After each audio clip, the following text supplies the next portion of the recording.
তিনটে করি আমরা, দুটো হয়তো করতে পারি না আমরা। হ্যাঁ স্যার, আমরা চাইছি এই সুপারভাইজারদের থ্রেড কালচারটা বন্ধ হোক, তা না হলে কোনোদিনও আমরা পারবো না। এবং ডিপিও স্যার বললেন যে কালকের মধ্যে জুন জুলাইয়ের বিল আমাদের মেয়েরা পাবে, এটাকেই বলে আন্দোলনের জয়। এটা আমি মনে করি এফআরএস একিউআইসি নিয়ে মেয়েরা যেভাবে কাজ করছেন তারা সেভাবে করবেন। গোটা রাজ্যব্যাপী আমাদের আন্দোলন চলছে, যে কর্মীরা মারা গেছে তাদের নিয়ে আমরা কেসে যাচ্ছি। রাজ্য সরকারকে বাধ্য করা যে এই কর্মীদের তাদের পরিবারকে যাতে করে কিছু টাকা তুলে দেওয়া যায়, আমরা কিন্তু ছাড়বো না, আমরা কেস করবো। এই কাজের চাপে মেয়েরা আক্রান্ত হচ্ছে এবং তারা মরে যেতে বাধ্য হচ্ছে। 5 জন কর্মী যেভাবে মারা গেল গোটা রাজ্যে, আমরা আজকে গোটা রাজ্যের প্রত্যেকটা ডিএম এর কাছে ডেপুটেশন হচ্ছে এবং কালকে নদিয়া ডিস্ট্রিক্টে হবে, আমি ওখানে যাব।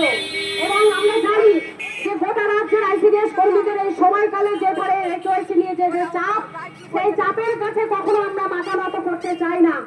আমাদের মোবাইল দেয়নি, কেন সুপারভাইজারদের এত কথা আর তারা কেন এইভাবে থ্রেট করছে? আপনাদের মুখে কথা আছে, আপনারা তার জবাব দেবেন, প্রতিনিয়ত জবাব দেবেন। কেন আপনি এইভাবে চাচ্ছি বলছেন? আপনার মোবাইলটা আমাদের কাজ করবো, আমি আমার মোবাইলে কাজ করতে পারি না, আমার মোবাইলে কাজ হয় না, আমার সুপারভাইজার গিয়ে আমার সেন্টারে কাজ করেছে। তাহলে প্রত্যেকের মুখ খুলতে হবে, মুখ বন্ধ করে থাকলে কিন্তু সবসময় আমাদের চাপে রেখে দেবে।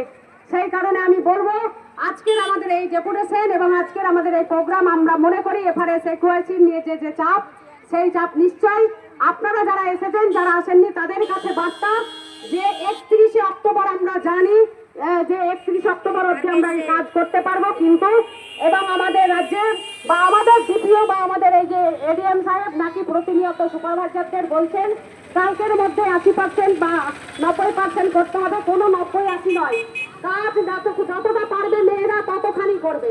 প্রতিদিন মেয়েরা কাজ করছে এই চাপের মধ্যে, তারপরেও যদি আপনারা এভাবে আমাদের উপরে চাপতেন তাহলে এবার বন্ধন করে দেবো, কাজই করবো না আমরা।